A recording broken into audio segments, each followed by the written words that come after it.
pour que ça se fasse. Ouais. Il y a deux petits points rapidement, puisque il y a deux choses qui me tiennent à cœur. Ce serait parler, si on peut rappeler, si on peut parler quelques minutes de ce qui se passe aux Maldives et aux Seychelles, simplement par rapport à ces histoires de variants ou d'explosion par rapport à une vaccination massive. Et puis, si tu es d'accord, on terminera par un petit point que j'avais envie de te poser, Louis. Ouais, ça marche. Alors, on devait faire 20-30 minutes, ça fait 45, donc ça va, ça tombe bien. On est plus dans les clous. Au moins, le vivant se débat en nous et et essaie de faire autrement. Tant mieux, hein. J'ai plaisir à être avec vous. Donc, bah ouais. Alors, sur les Maldives et les Seychelles, est-ce que tu peux nous en dire plus? Parce que Bah, en fait, il y a l'océan Indien, c'est ça, et le. voilà, bah, ce qui s'est passé aux Maldives et aux Seychelles, et Brigitte me corrigera si je me trompe. Donc, ils ont lancé cette campagne de vaccination massive où l'épidémie était là. Elle se maintenait avec l'histoire qu'on lui connaît. Ils ont réussi à vacciner plus de 70% de la population. Et suite à ça, eh bien, ils ont vécu leur troisième vague Covid, mais qui a été la vague la plus expansive et la plus explosive, voilà tout ce qu'on en sait derrière en termes de diminution de système immunitaire. Est-ce que ce serait judicieux de poser cette question? Est-ce qu'on sait aujourd'hui, est-ce qu'on a assez de recul pour dire si ce vaccin affaiblit d'une certaine manière le système immunitaire quand le virus il est là? Ou alors, tu vois, j'ai pas mal de gens qui sont autour de moi qui se sont fait, enfin pas mal. J'ai quelques personnes que je rencontre qui se sont fait vacciner, qui étaient des personnes 70 ans, 65, 70 ans, des bons vivants, mais jamais malades. Et là, ils se sont fait vacciner, ils ont une grippe. Et la grippe, elle dure, ça fait 3 semaines, un mois, 2 mois. Et là, il y a même des gens que je connais, ça fait 2 mois et demi, 3 mois qu'ils ont une grippe. Alors, ils veulent pas faire le lien entre la possibilité du vaccin et cette grippe récurrente. Bon, bah, je vais pas insister pour leur faire comprendre, mais là, c'est plus pour une compréhension personnelle et individuelle en ce qui me concerne du process, quoi. Alors, on est à 45 minutes, 46 minutes d'interview, donc il est possible qu'il y ait pas mal de gens qui écoutent plus à ce moment-là, et donc c'est très bien, ça, parce qu'on va arriver sur des sujets controversés et complexes, sur lesquels on n'a pas de data, sur lesquels on a juste de la Donne-moi. compréhension, de la compréhension globale qui devrait au moins nous poser question. Donc, moi, je peux pas répondre de manière claire, strictement scientifiquement et médicalement. Par contre, je peux te dire ce qu'ont dit certaines personnes, et puis intellectuellement ce qu'on pourrait suspecter. La cible du vaccin, c'est une protéine qui s'appelle Spike. Et une partie des vaccins qui est fait actuellement est fait avec des ARN pour que tu fabriques Spike et que ton corps réagisse et fasse un anticorps anti-Spike. Mais qu'est-ce qui donne la maladie? C'est la réaction inflammatoire du corps à Spike. C'est-à-dire que c'est Spike qui va ouvrir les lymphocytes et puis d'autres cellules, et puis faire que alors il va faire son action, le virus avec Spike va faire son action, rentrer dans la cellule, se multiplier et propager le virus, le transformer, puis ensuite le propager ailleurs. Ok, ça c'est l'épidémie normale du virus. Mais le vaccin lui-même, qu'est-ce qu'il fait? C'est que l'ARN va faire que ta cellule va fabriquer du Spike. Combien? Ben, en fait, on n'en sait rien. Parce que peut-être il y a des gens qui réagissent très fort à cette injection d'ARN. Déjà, au niveau des process industriels, on n'est pas sûr de combien il y a d'ARN dans le produit fini, quoi. C'est même pas la même quantité qu'il y a par rapport aux études qui ont été faites. C'est que le process industriel a changé, tu vois, en termes de procédure qualité. On nous gonfle toute la journée avec les procédures qualité.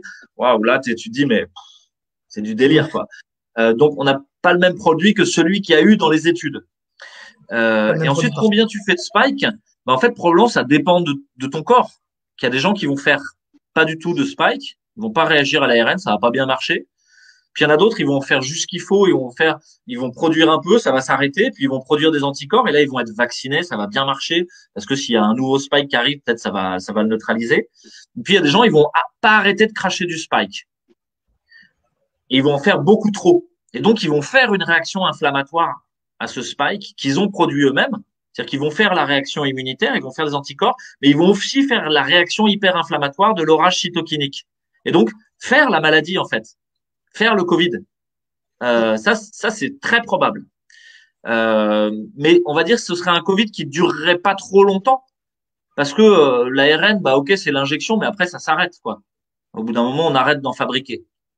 sauf si l'ARN éventuellement s'intègre en ADN dans le génome et qu'il n'arrête pas d'en fabriquer.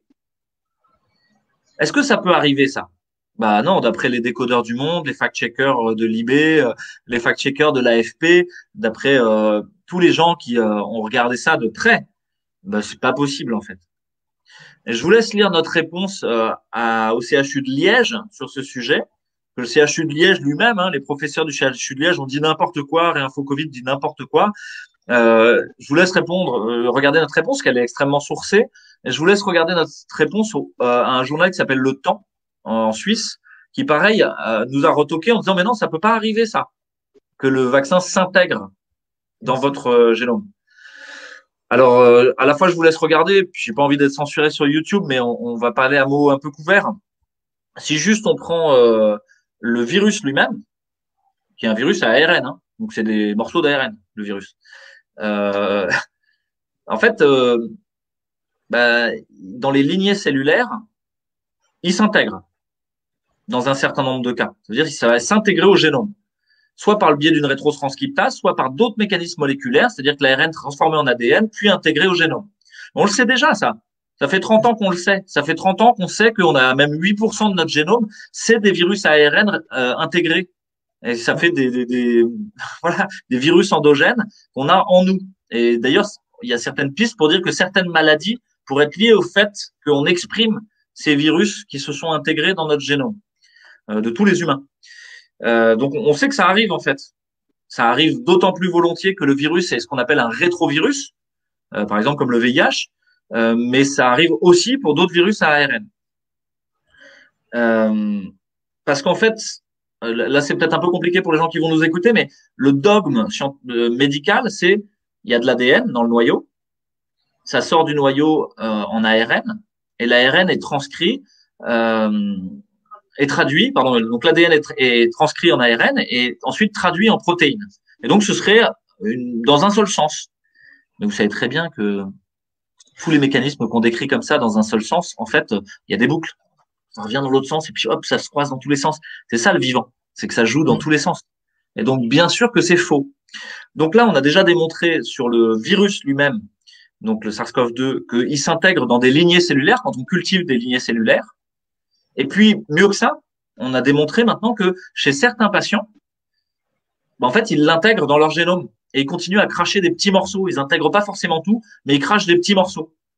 Et ils peuvent rester positifs sur le test et ils sont pas forcément contagieux, ils sont pas forcément malades parce que si ça se trouve les petits morceaux ils déclenchent pas de maladie. Mais voilà, il y a certaines personnes qui se demandent même si certains Covid longs, c'est pas des gens qui ont intégré des morceaux qui justement donnent de la maladie au long cours. Et ça, c'est pas moi qui le dis, c'est PNAS quoi. C'est un très grand journal. C'est le journal de l'Académie des sciences américaine si vous voulez, avec une étude extrêmement bien faite. Donc voilà, les fact-checkers du monde sont dans le vent, les fact-checkers de l'IB sont dans le vent, les décodeurs du monde sont des guignols. Et voilà.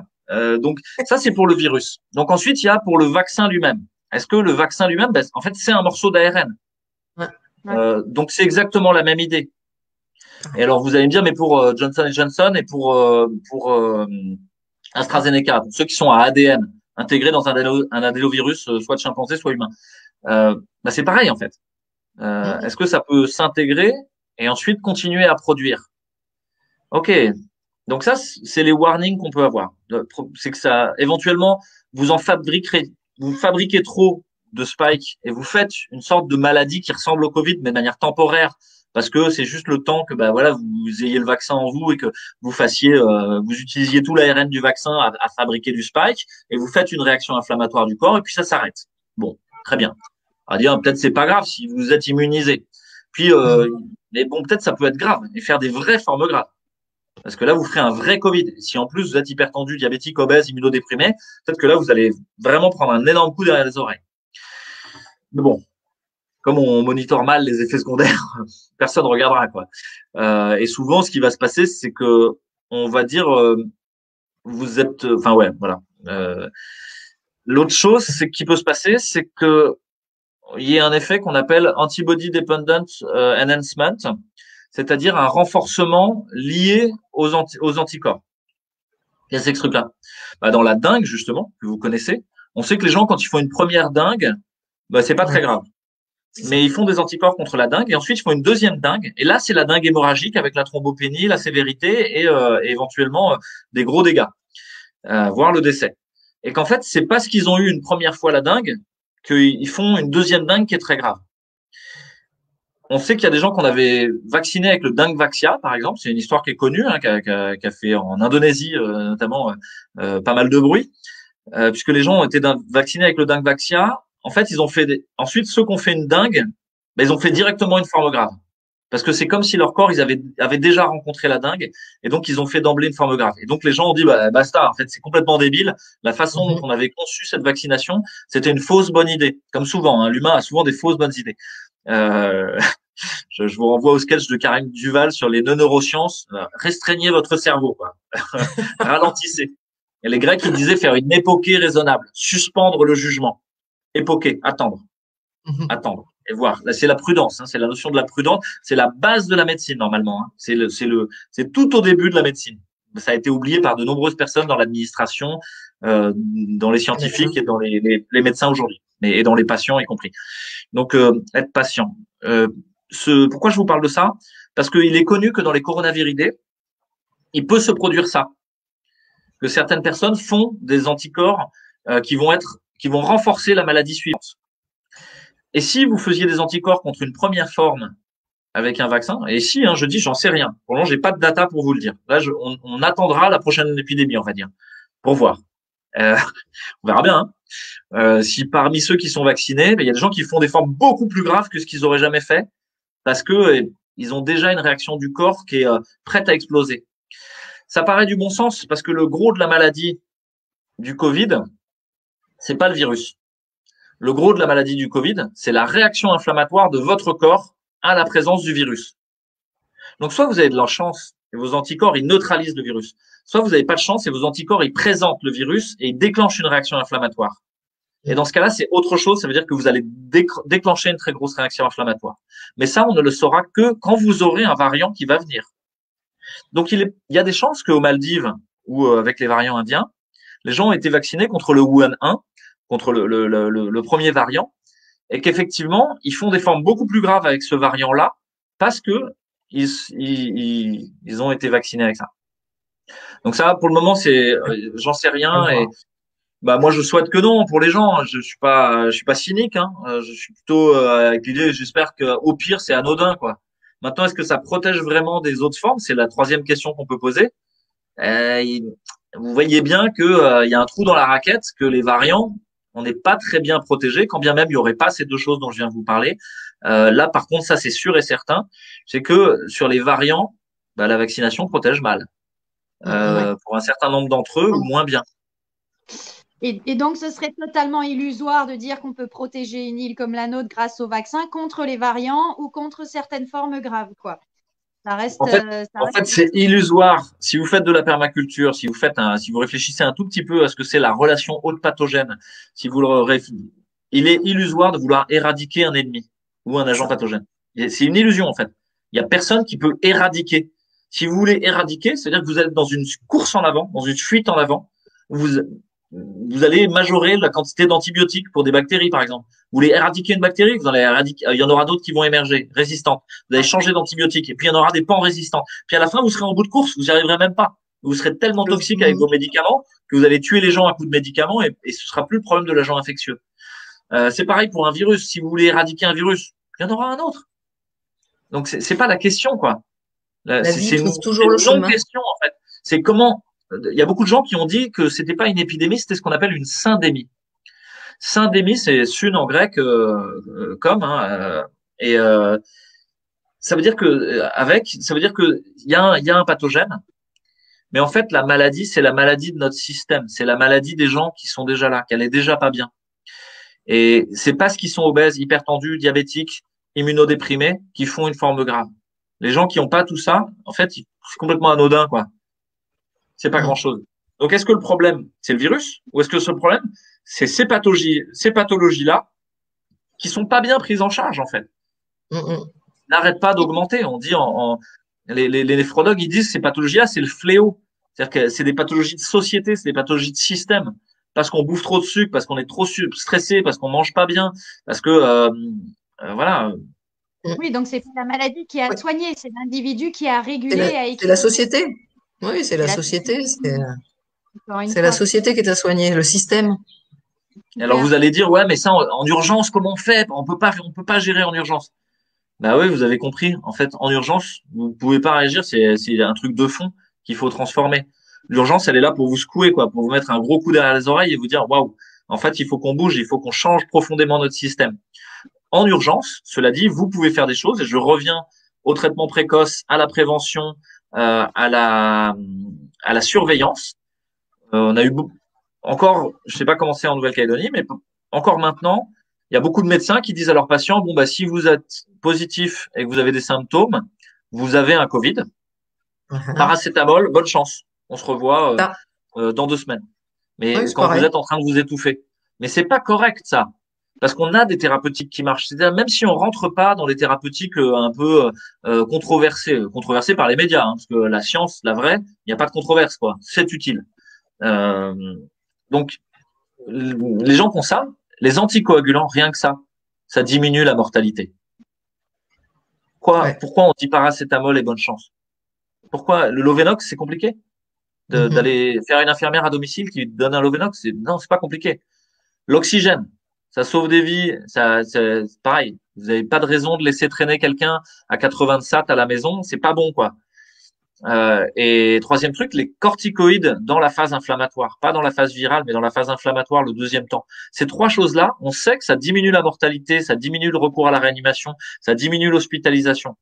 Pourquoi est-ce qu'on continue à dire paracétamol et bonne chance? Pareil, on sait que la surveillance par la saturation au bout du doigt, juste une infirmière qui passe une fois dans le village où on confie un saturomètre à tous les chefs de tribu et on leur dit voilà, tu le nettoies bien, puis tu vas surveiller les gens.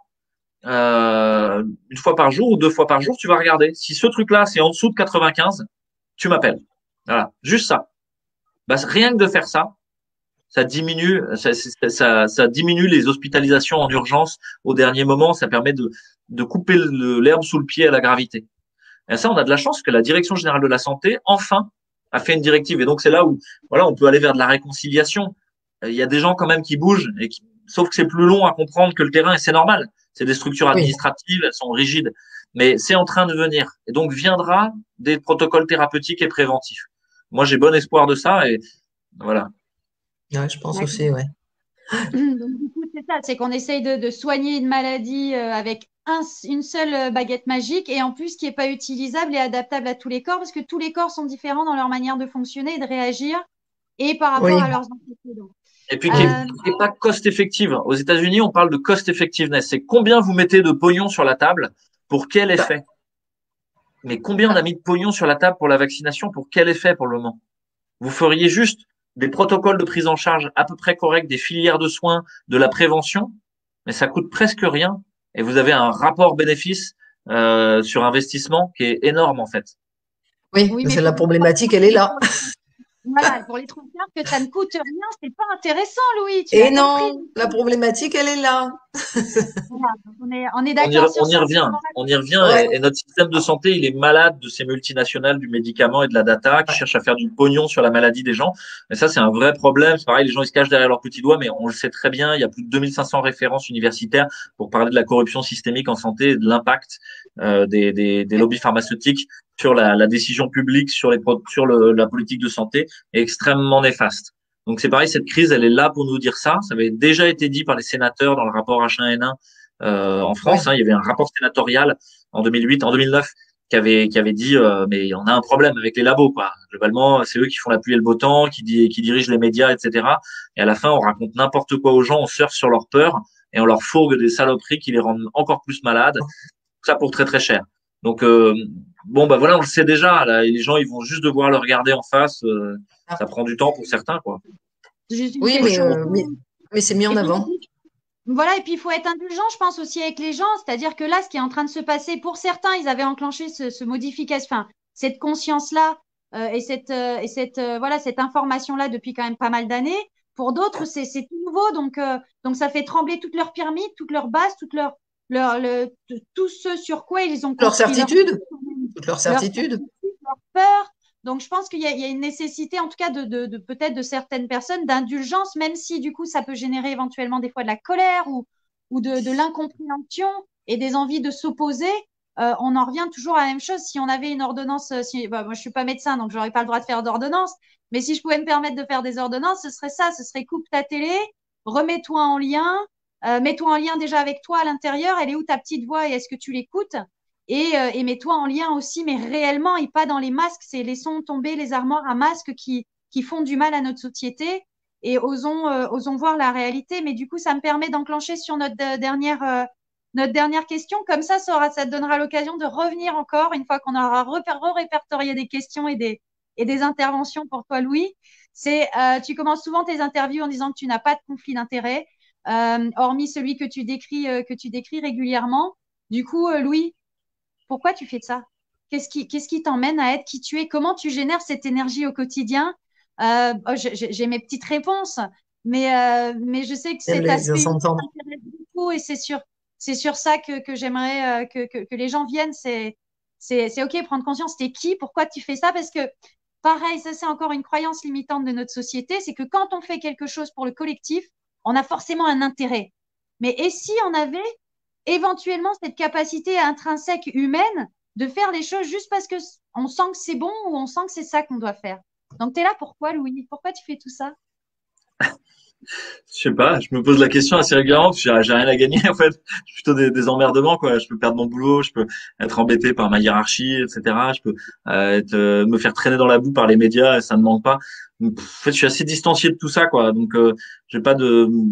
Je le fais pour pouvoir me regarder dans la glace en fait. Je le fais pour mes enfants en me disant mais le monde qu'on nous propose, c'est un monde poussiéreux qui s'effondre. Donc j'ai besoin de reconstruire de la cohérence autour de moi. Et ça fait des années que j'essaie d'être en cohérence, c'est hyper dur. Les Grecs, ils appellent ça l'akrasia. Akrasia, c'est tu sais quelle est la vertu, mais tu fais le vice. Tu sais qu'il faut pas fumer, que ça donne le cancer, que ça pourrit la planète, qu'il y a des pauvres gars qui sont payés $1 par jour dans des champs d'OGM par des multinationales du tabac, avec des gros gars dans un fauteuil club en haut d'un building à New York qui à chaque fois que tu prends une clope se mettent à rigoler en disant comme ça, en prenant ton pognon. Donc tu sais tout ça, et pour autant tu fumes. Donc c'est la difficulté de l'insuffisance de la volonté, de l'insuffisance et finalement pour moi c'est une tentative de mise en cohérence en fait.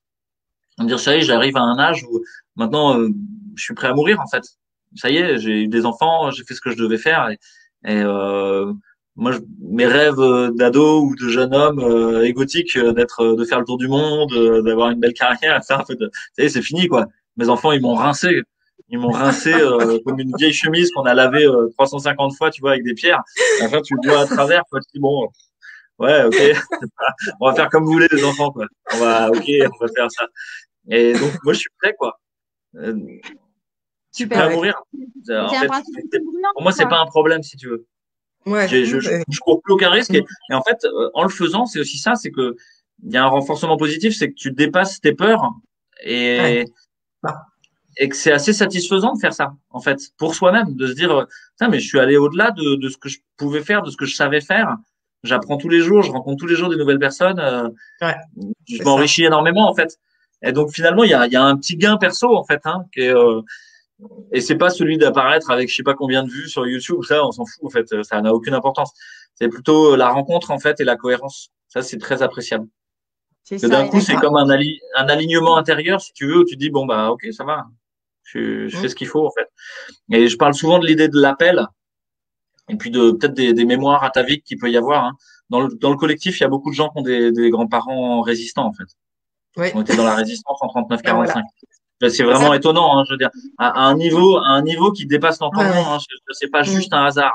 Hein. Il y a quelque chose de très profond. Et bizarrement, dans tous ceux qui gueulent en face, faites comme on vous dit, il y a beaucoup de gens qui étaient collabos dans les grands-parents. Quoi. Donc on a l'impression qu'on décide pas vraiment. Quoi. C'est juste tu te mets à disposition. Bah, tu dis bien. Moi, mon père est rentré dans la résistance, il avait 18 ans, il faisait partie des FFI pendant toute la guerre, donc ouais, on est tout à fait dedans. En tout cas, bah voilà, histoire d'avoir envie de te réinviter. Enfin, on en aura toujours envie, hein, de te Oui, réinviter. c'est clair. C'est tout nous inviter en plus sur votre sur votre serveur. On s'invite mutuellement. Voilà, mais je voudrais quand même prendre le temps de faire un vrai instant de gratitude, un vrai instant de remerciement. Déjà de l'existence de Réinfo Covid. Le matin où avec Carole, vous vous êtes levé, que vous vous êtes lancé, il était pour moi béni des dieux. Grâce à ça, ça m'a permis déjà de me sentir beaucoup moins seule dans ce qui est en train de se passer au niveau du monde, au niveau de ma propre famille, au niveau de ma propre profession. Il m'a permis de me mettre en lien avec des gens que je n'aurais pas rencontrés. Surtout, voilà, les coordinateurs médecins de Réinfo Covid, les diplomates. On a des Zooms avec vous qui nous permettent d'évoluer dans notre pensée, qui nous permettent de mettre de la cohésion. J'ai l'impression que tout ce que j'ai appris pendant 20 ans pour arriver de là aujourd'hui où j'en suis dans ma vie, c'était une préparation pour ce qui est en train de se passer là, de ce changement de société, de cette mise en lien avec des gens avec qui tu dis, ah non, mais on est fondamentalement opposés dans notre manière de vivre. Là, on peut pas se connaître. Et en fait, on se rend compte qu'on rencontre des gens qui sont dans le cœur, dans l'amour, dans l'humanité, dans la bienveillance. Et on m'a toujours traité de bisounours ou de bizarre depuis que j'étais petite parce que j'ai toujours dit que tout venait du cœur et que dès qu'on part, dès qu'on s'éloigne trop de cette base-là, on se perd en fait et on sort du bon sens. Et tout ça, pour moi, est en train de redonner du sens au fait que c'est possible, on peut faire émerger ce type de société déjà intérieurement, mais aussi avec notre environnement et aussi avec des gens qui sont carrément de l'autre côté de la planète. Donc, merci à la technologie malgré tout. Donc, voilà, beaucoup de gratitude pour les Calédoniens qui nous suivent. Je sais qu'il y a beaucoup d'entre eux qui n'osent pas sortir de l'ombre, qui n'osent pas s'afficher au niveau de leur métier, qui n'osent pas s'afficher auprès de leur famille ou qui essayent dans un repas de lancer une petite boutade pour essayer de voir comment ça réagirait. Et là, c'est la mitraillette de complotistes ou de ouah, tu peux pas penser différemment, c'est pas bien, tu deviens bizarre. Donc, on sait qu'on fait effet de refuge aussi pour certaines personnes au niveau local et au niveau national.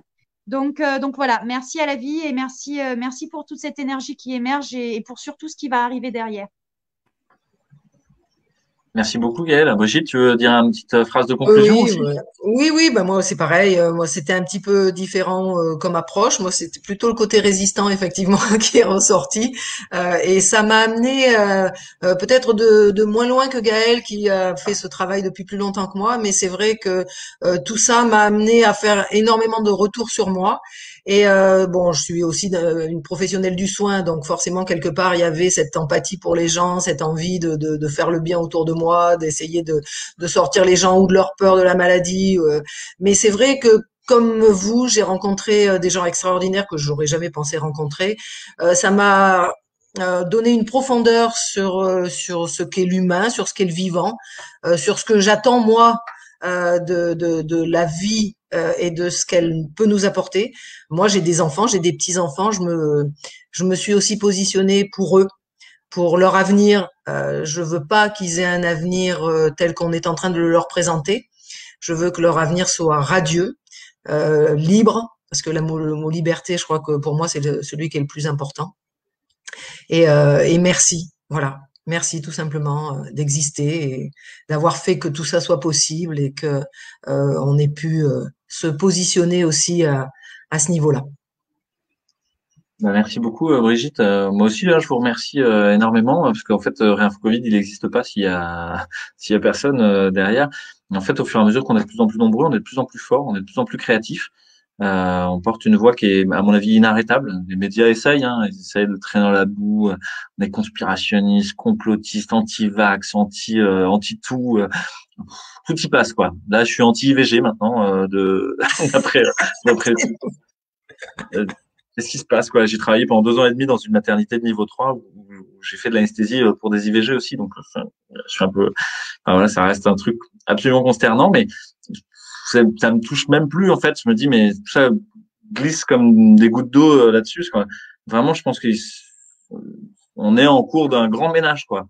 Un grand ménage idéologique pour revenir à une vision du vivant prégnante.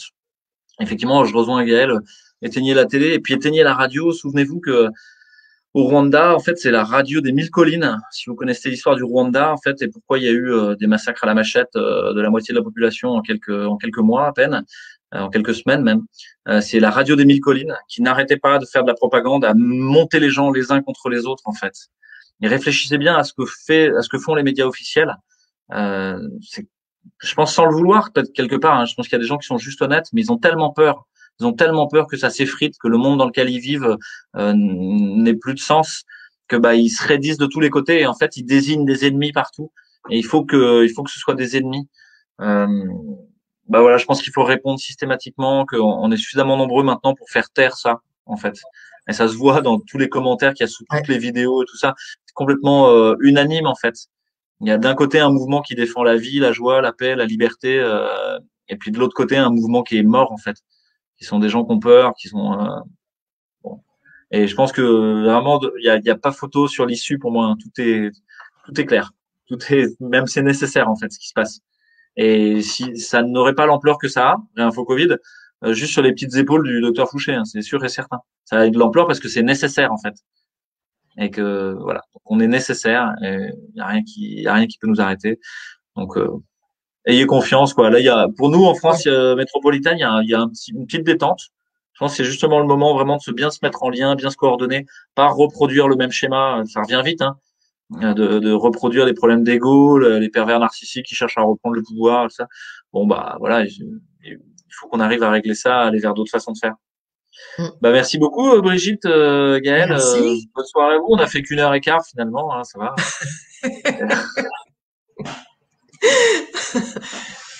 Bon, je sais pas, c'est dimanche chez vous là déjà ou c'est lundi? Oui. Oui, ça y est. C'est lundi. Ce matin. Ouais, donc vous travaillez, quoi. C'est la fête des mamans aujourd'hui. Eh oui. Ouais. Voilà. À bientôt. Donc bonne fête tous les mamans. À bientôt. Ouais, je mets un petit générique et puis j'arrête le live. À bientôt.